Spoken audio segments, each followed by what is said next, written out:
Israel imetangaza rasmi mpango mpya wa kununua kikosi kipya cha ndege za kivita katika hatua inayolenga kuimarisha uwezo wake wa kijeshi angani na kuongeza usalama wa taifa. Kwa mujibu wa taarifa kutoka kwa Israel Air Force, ununuzi huo unahusisha ndege za kisasa aina ya F-32 Lightning ambazo zinajulikana kwa uwezo wake wa hali ya juu wa kuficha stealth, kushambulia kwa usahihi mkubwa na kufanya operation mbalimbali bila kugundulika kwa urahisi. Maafisa wa ulinzi wamesema kuwa hatua hiyo ni sehemu ya mkakati mpana wa kuifanya Israel Air Force iwe miongoni mwa majeshi ya anga yenye nguvu zaidi duniani, hasa katika kipindi hiki ambacho mvutano wa kisiasa na kijeshi unaendelea kuongezeka katika ukanda wa Mashariki ya Kati. Aidha, ununuzi huo unatajwa kufanyika kwa ushirikiano wa karibu na United States, ambayo imekuwa mshirika mkuu wa kijeshi wa Israel kwa muda mrefu, hasa katika masuala ya teknolojia na silaha za kisasa. Ripoti zinasema Israel yaongeza ubora wa jeshi la anga kwa ununuzi wa ndege za kisasa. Israel imewekeza kwa kiwango kikubwa kwenye ndege za kisasa kama F-32 Lightning, inajulikana Israel kama Eda, F-15X Eagle, toleo jipya la F-15.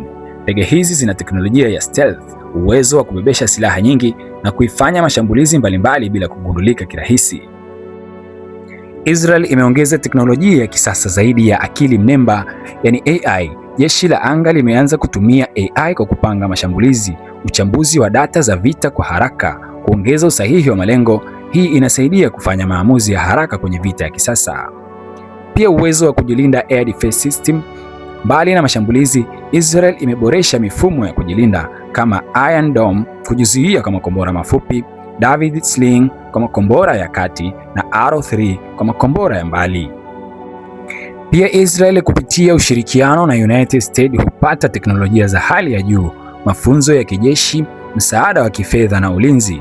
Marubani wa Israel Air Force hupatia mafunzo makali sana, yakiwemo simulizi za vita, yani combat simulation, mazoezi ya vita halisi, mafunzo ya kushambulia na kujilinda kwa wakati mmoja.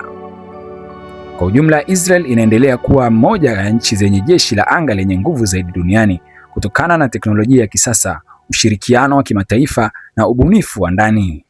Wachambuzi wa masuala ya usalama wanasema kuwa kuongezeka kwa uwezo wa anga wa Israel kunaweza kubadilisha mizani ya nguvu katika eneo hilo, huku baadhi wakionya kuwa hatua hiyo inaweza kuongeza mvutano na nchi pinzani kama Iran. Hata hivyo, viongozi wa Israel wamesisitiza kuwa mpango huo ni wa kujilinda na kuhakikisha taifa linakuwa tayari kukabiliana na vikosi vyovyote vinavyoweza kujitokeza.